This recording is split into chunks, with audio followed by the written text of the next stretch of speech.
Hello everyone, welcome, thanks for coming today. My name is Daniel Calvo and I work with Mosster over there.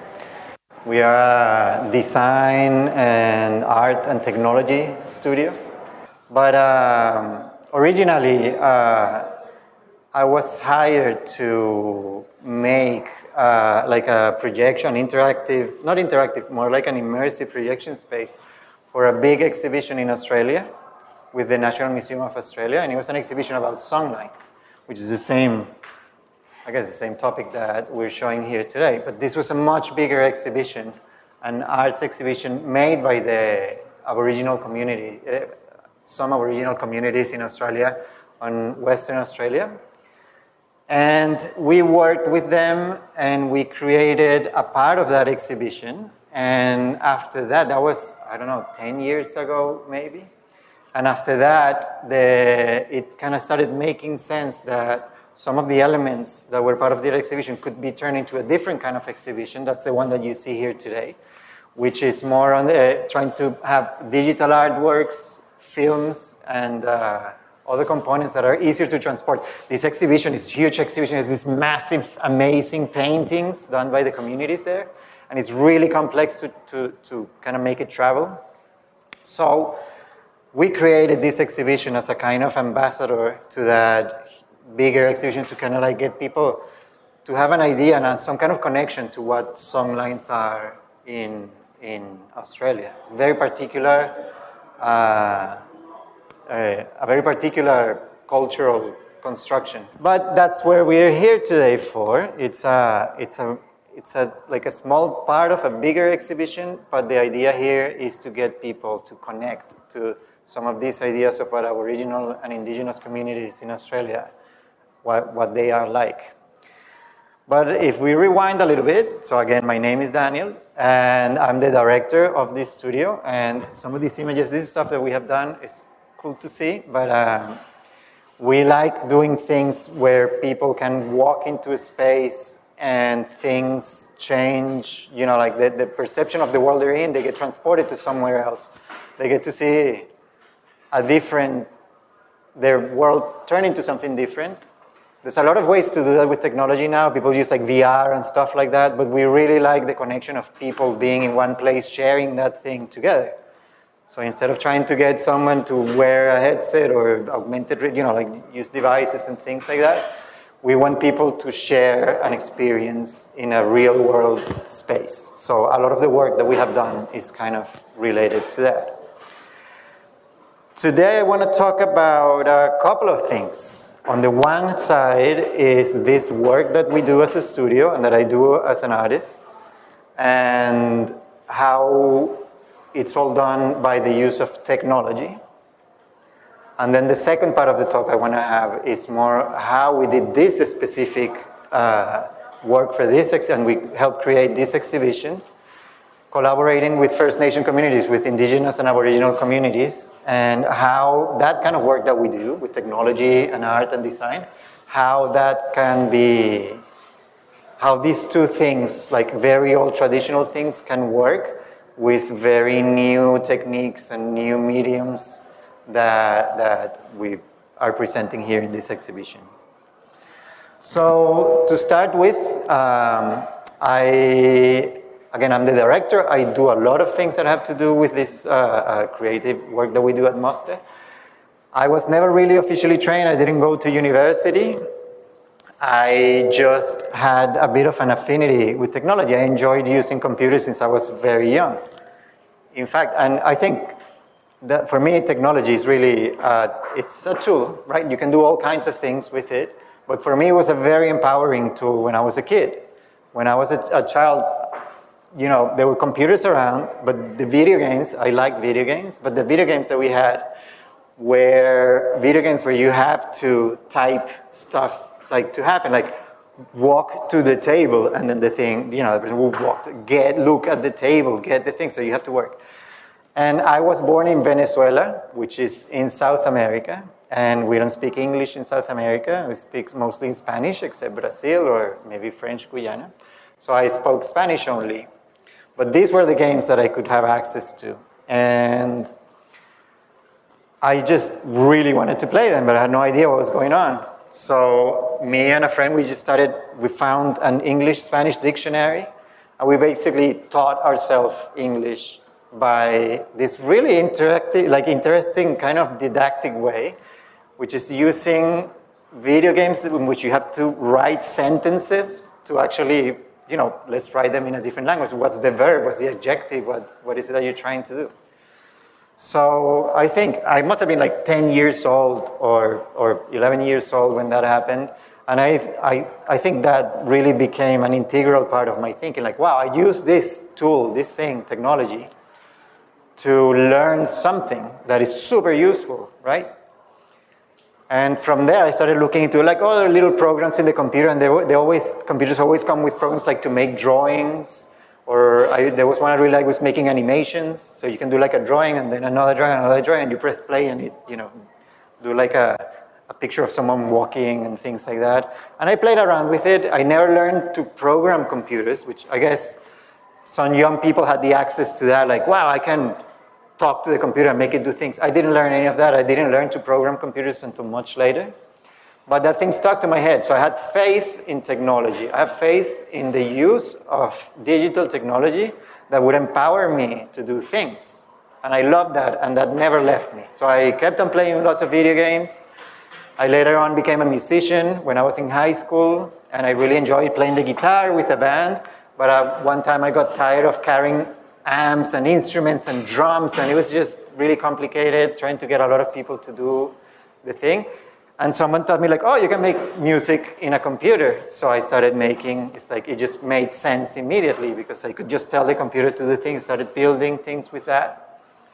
And from there I started meeting other people that were creative and were doing other things. I would play music with a computer, but other people would bring a projector and put it on, and they would do images that would go really well. So I started meeting a lot of people, and we started all becoming a community of people working with digital tools to make art and presentations. And I don't know how things are here in India, but in Venezuela, there's zero support for the arts. Like, it's very, very difficult to get funding to do things. And so working with my designer friends, we found that we could just work for advertising. I hate working for advertising, but it pays a lot of money. So we started a little animation studio. I would do program websites because I really was into computers. I started looking to using digital tools to make animations and things. And we started earning a lot of money, but all that money we saved it and we invested it into making events and playing music live and making cultural events where we could show that weird art that we couldn't get any support from anywhere to do. So that way we kind of financed our creativity and the things that we enjoy doing and we couldn't help not doing, and started making things happen. And by being resourceful this way, we started troubleshooting, okay, how can we just go and do this event that we want to? We really want to play this music, find out ways to do it. And it's really funny because having, the will to make these things happen and just work between the cracks and things so that you get to do these kind of things happen is very in line with using computers and technology if you're a creative person. There are all these tools that do things. You can do music or sound or images or drawings and stuff. But if you want to do something, you can just think what it is that you want to do and just look at tools and things and software or whatever things that are there, and you can find a way to make those things that you want to do. And that has been the process for me. Again, I didn't have any formal education in these kind of things. I just knew that I wanted to make pictures move in a certain way, and I just looked for what programs were as part of the computer, and I started using them. And around that time, the internet became a thing, and people started building communities online where they would tell you how to do things. Like, oh, I don't know how to use this program. Someone would tell you how and would share it, and you could have a conversation with them. So I think that idea of troubleshooting or problem solving is tied to being a creative person in the sense that you can learn to be an artist from university, and I have lots of friends that have done that. But I think for me, the most important thing is just if you have ideas, if you have things that you want to communicate or emotions you want other people to feel, you can just think about them and then figure out how to make that happen. You can have a goal in mind. And that approach to troubleshooting, it helped me start working in animation and all these kind of things, because if you want to do an animation, you think about the process. How do you want to show these things happening? And then you create a process to do it. It's your own process. There's many types of ways of making animation. So the same applies to computers. Computers are tools. They're pretty dumb in the end. You got to tell them exactly what to do. But if you're clever in the sense that you know what it is that you want, then you go and do it. So in that sense, I think learning, and I don't know if anyone here, is anyone here like an artist or wanting to study to be an artist of these kind of things, or use computers? And maybe not too many. There's just, well, okay, there's a few. I think the best way to learn is to find something that you want to do. Don't learn the program, don't learn the software or the thing. Figure out what it is that you want to do, and then see what program is available, what tools are available, or what people that you know are doing things like that can teach you and help you, and start working with them towards making something, not necessarily learning how to do a thing. For me, it's really hard to just sit down and learn a program. It's like there's all these options, and there's so many possibilities, and they're endless. But to be honest, I know how to use many, many different software programs, but I don't really know how to use them well. Like, I'm not an expert in them. I just got them to do this one thing that I needed them to do. And that's I think that's like a bit of a recommendation for people, is to think what you want to do and then just troubleshoot, try things and experiment with things, and you will learn a lot more through that way, and that will help you then get better and better and faster at making things as you progress. So in the end, we ended up doing a lot of animations in Venezuela, in Caracas, where I'm from, and did these really interesting events with theater and music performance and live projections. Oh, sorry, it ended. It's supposed to be very long. Let's put something up here. But then I moved to Australia. And in Australia, we started, let's see. Let me just put that again, because I want to talk a little bit more before I start showing you stuff. I hope it's hypnotizing enough. This is the same that we were watching before. But I moved to Australia after a while.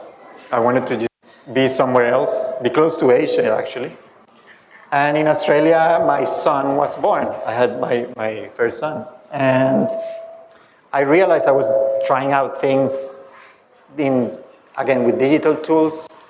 I started making things that would work on like tablets and phones, because I had a phone and I was just curious. I just wanted to try things with it. And I realized I was making these little toys to play with my son. So being there in Australia, I just decided to stop all this work in advertising that I was still doing from Venezuela, and just invest everything in trying to do something for kids and try. So I made Mosster with my partner to make things for kids originally. Actually, I have some things here for kids. We started making some apps. Oh, this is cool. This is just like a little teaser of things that we did. And that was the first of Mosster's logo. We started doing apps that were toys for kids, right? And it was really cool. We made a few musical toys that kids, I don't like kids looking into a screen and just, being into the whole touching of the thing. I like people to use the real world, like I said before. So we made some things, let's see, that kids, what's the name? Tachin. Let's try this one.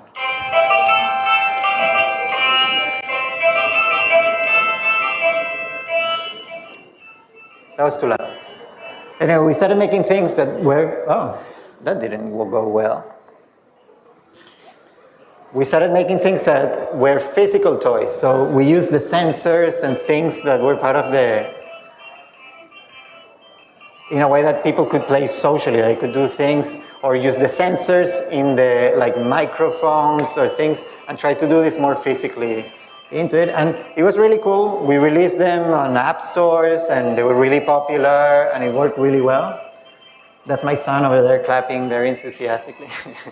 So this was something that worked for a bit. And we really enjoy doing things for kids in that sense. But after a while, we realized that, just leave this on for a bit. We realized that that wasn't really going to work as a business because there's so many competition and there's all these huge companies putting out apps all the time. So we started all these tests and things that we did for kids. We realized we could change that and put them into an environment, like a physical environment where kids could actually play these things using technology, more like as an installation rather than an app. So I guess this is funny because it's kind of like playing around, but I think I have one where we can show how this actually worked. Or maybe not. Yeah, park.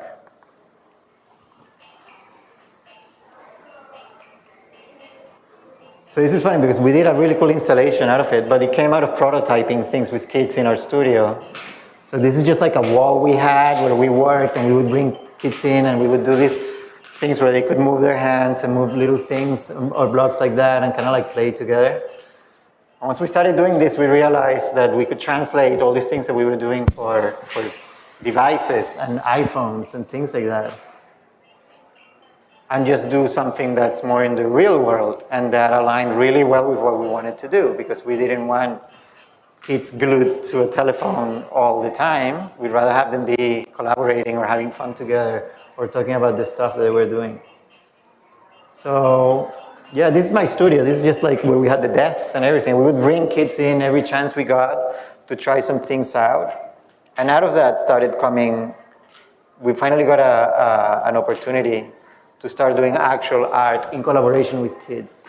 And this was the first artwork that we did, which is, it's called Invisible Light Garden. And it's a garden that you grow around by moving these cubes around the space. And it creates this beautiful light garden place.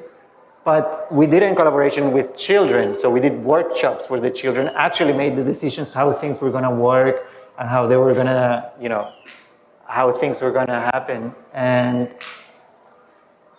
thanks to that, we kind of got into making things for museums. In the beginning, this is very abstract, right? It's hard to tell what's going on. Yeah, it's kind of pretty, but so depending where you put these blocks, these flowers appear, and the more they're connected, you can see how they are connected with each other, and you get bigger parts of a garden coming out of it. And then we started doing other kinds of like larger scale projections with interactive things. So technology, it's, I don't know, it's kind of like it's starting to appear in many places. Like where people recognize projections and say like, oh, this is really interesting and cool. It's like a wall being alive, or, you know, a thing that reacts to you, like you move around. In this case, if kids come close, you have like that waterfall kind of guy appear or disappear. All these leaves coming out in the bottom there depend on where people are standing or walking around and sitting. Again, I didn't know how to do any of this when we started, but we had the idea and then we started researching like, okay, what can we do how can we use technology to do these kind of things? Can we use sensors? So we taught ourselves how to use little sensors and things. Can we use, let's see, I don't know, what's very, very different here. We had like lasers. We did something with lasers that was pretty cool. I want to show you maybe this a little bit. This is part of a process of doing the apps. We wanted the apps to look very physical. So we actually, even though you could do animations inside of it, we actually did it all by hand. And that was a lot of work. So we did all these drawings and cut them. I think you saw the app before where the kids were playing and everything. This is actually the process that we did, which is the kind of things that we knew how to do. We knew how to do animation. And we design in a different way that is not the typical way that you would do it for making a digital thing. But I guess everything that you learn as part of your process becomes your vocabulary, the way that you do things. And I know it looks like a lot of work, but it's so enjoyable to do this kind of thing rather than sitting just in a computer typing and moving with the mouse. So Yeah, should do this again. I should find a project where we can do things like stop motion again like that. So yeah, I guess the main message with this is that technology is really a tool and you can express yourself really well through it, right? You just have to think about what are the things that you want to say, how do you want people to feel, how do you want yourself to feel in these things, and then you build it for yourself and other people will like it. I think in our experience we were lucky to start for things for children because children are the best critics. You know, you do something and if they don't like it, they're going to tell you. Like, this is boring, and it's very honest. I wish adults were that honest and would tell me like, yeah, this is not good, but kids will do it. And I think working and collaborating with kids kind of informed our way of creating experiences that then when we started getting requests to do things that were not for children, I think they started making sense that they were really approachable to people of all kinds of age groups. And so that's kind of like the story of how things went and how we are open to making using technology. I guess I am a digital artist or a creative technologist. If you see it from the point of view of traditional arts, a painter would use paint and a paintbrush. A sculptor could use a block of marble and chisel it, or use metal to weld. But I use technology, but technology as a brush, you know, as a thing that is going to create a result that I wanted to.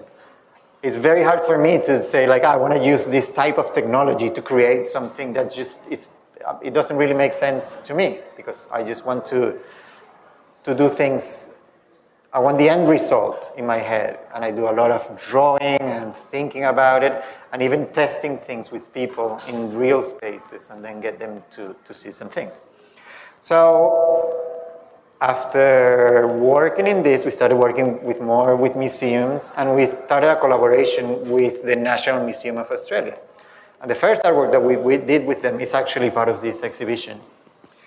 And that opened up a completely different new path for us, which is to start working with Indigenous and Aboriginal communities. And since then, we have worked in many different projects. And I think that's the second part of what I want to talk about. But first, I think it might make sense for us to stop here for a minute. And why don't we all go together and go through the exhibition? I'd be happy to answer questions and talk a little bit about what we see, and then see the whole thing, and then come back here, and then I can talk about that process, because I think it's important. If you haven't seen the exhibition, you haven't really thought too much about the Aboriginal Australian kind of perspective of what it is that we're trying to show here, then it'll be harder for me. I'll be talking, but you won't have, you know, some of these ideas in your mind. So let's go together, have a bit of a walk. We're not gonna go, like, don't take too long, and we'll specifically go to the end of the exhibition so we can talk a bit about the work that we did and be there for a few minutes, and then we come back and we can talk some more. And I think at that time, you know, I feel like I'm just presenting here and I have this microphone and everything, but I really want to see what you think too, and I want to have a bit of a conversation, more open, you know, with the questions. I can talk a little bit about the process and what it's like, but I also want to know what are you getting out of, you know, visiting an exhibition like this? What kind of things are you curious about? And I'll be happy. I can talk by myself, but I'll be happy to also have a conversation with you guys and kind of,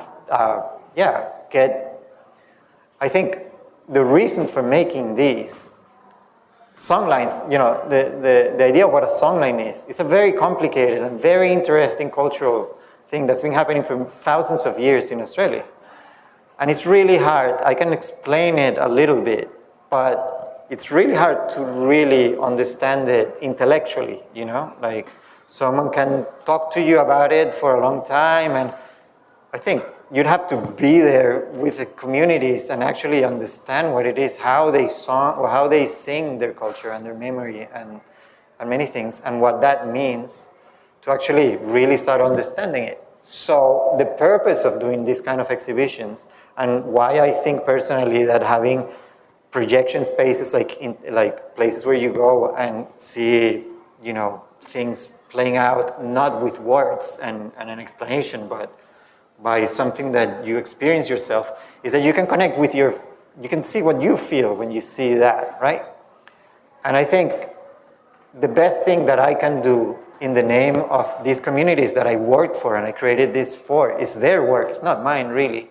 I'm just kind of like a conduit to try to get the things that they have, that they're trying to express, and trying to put it in maybe a language that's a bit more up to date with how people can experience these things. But I want people to connect with it on an emotional level, have a reaction. And maybe you won't understand it, but that's okay, because I think it's more about planting a seed of feeling that there's other things out there that maybe we don't understand, but they are there. And there's all this support around the exhibition too, that has books. It really is for people to connect with their emotions, and which is really what art is about, right? Art is really about giving people the opportunity to feel things, right? So I hope you have an opportunity to feel some things here, and maybe we can talk about them, or maybe you don't have to talk about your feelings, and I can talk more intellectually about the work that we did. And part of the conversation I was having there was really interesting, because I think a lot of the questions that pop up is trying to understand it. And it's what I was saying is that it's very hard to understand. We're getting so used to understanding things in this very, I don't know, colonial way, Western way, this very scientific and rational way that has kind of defined contemporary culture. But I think you will probably understand, having, you know, a strong maybe ties to very old traditions here in India. And I could see that in southern Venezuela as well, with indigenous communities that live in, you know, in the rainforest, for example, in that they see things in a very different way, which is hard for us to accept and understand. And I think kind of like having those questions as you're standing there and not really understanding it all, that is the point of doing something like this. I think, yeah. I think when we talked to the main curator of the exhibition, she actually actively wanted to disorient people. Because when we created this was part of a bigger exhibition, and it was the entrance to the exhibition. So you have to walk through this to go inside the big exhibition, the big artwork exhibition. And the idea was to stop people in their tracks, and sometimes you go in a museum with a friend and you're talking and you're thinking of other things, and suddenly you're there in the exhibition, but you're still talking. We wanted to stop people from, like, just confront them with something that was a bit challenging, so that they would stop thinking and being rational, and then enter the place with a different mindset, you know. And I guess you can walk through this exhibition and look at all the descriptions and everything, but I hope that when people get to that last space and they come out, they want to read everything again to try to make some sense out of it. And it's okay if sense is not found. The idea is to spark a little bit of that interest in wanting to open yourself to something that is not what you're used to, and to understand, I don't know, the magnificence of all these very ancient traditions that are around the world, and the importance that they have in how they can frame things in a different way from us. So, yeah.